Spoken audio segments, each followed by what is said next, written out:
नमः शिवाय। राजा अग्निद्र ने अप्सरा पूर्वचित्ती से 9 पुत्र उत्पन्न किए। राजा अग्निद्र को अप्सरा पूर्वचित्ती कहाँ और कैसे प्राप्त हुई, श्रीमद् भागवत पुराण की इस वीडियो में देखिए।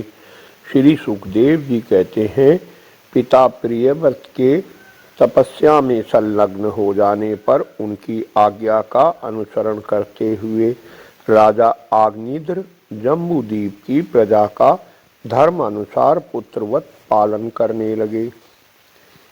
एक बार वे पितृलोक की कामना से सत्पुत्र प्राप्ति के लिए पूजा की सब सामग्री जुटाकर मंदराचल की एक घाटी में तपस्या में तत्पर होकर एकाग्रचित से श्री ब्रह्मा जी की आराधना करने लगे।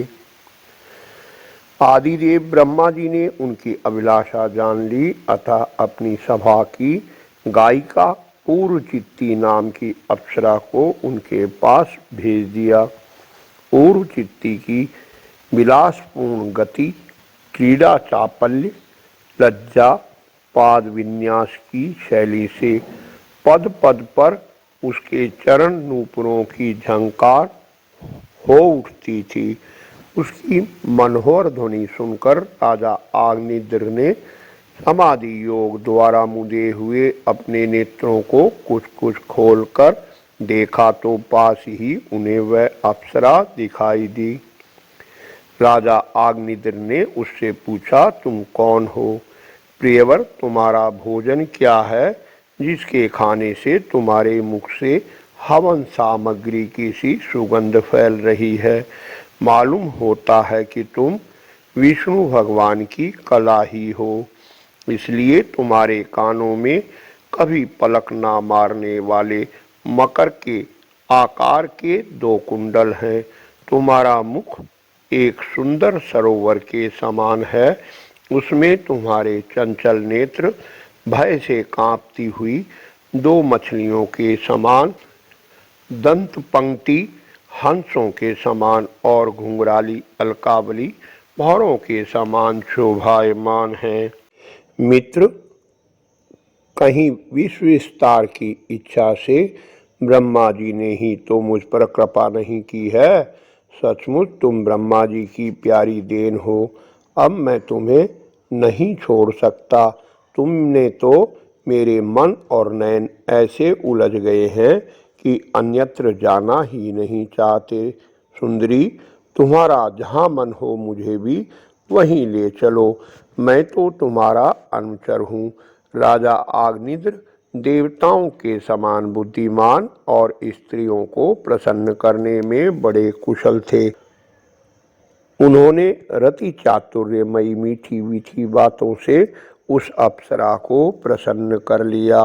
वीर समाज में अग्रगण्य अग्निद्र ने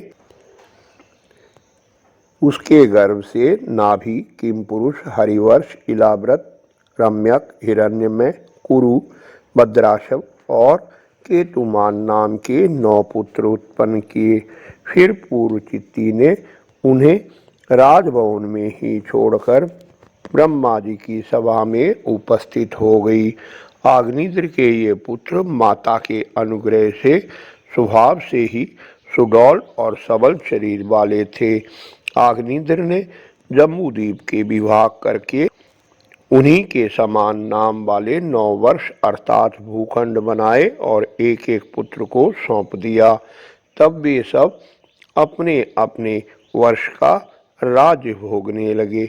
महाराज अग्निद्र दिन दिन भोगों को भोगते रहने पर भी उनसे अतृप्त ही रहे। वे उस अप्सरा को ही परम पुरुषार्थ समझते थे, इसलिए उन्होंने वैदिक कर्मों द्वारा उसी लोक को प्राप्त किया जहाँ पितृगण अपने सुकृतों के अनुसार तरह तरह के भोगों में मस्त रहते हैं। बोलो श्री कृष्ण भगवान की जय। अगली वीडियो में देखिए राजा नाभि का चरित्र श्रीमद् भागवत पुराण से। आशा है वीडियो आपको पसंद आई होगी। कृपया लाइक कर उत्साहवर्धन करें। निरंतर जुड़े रहने के लिए चैनल को सब्सक्राइब अवश्य कर लें।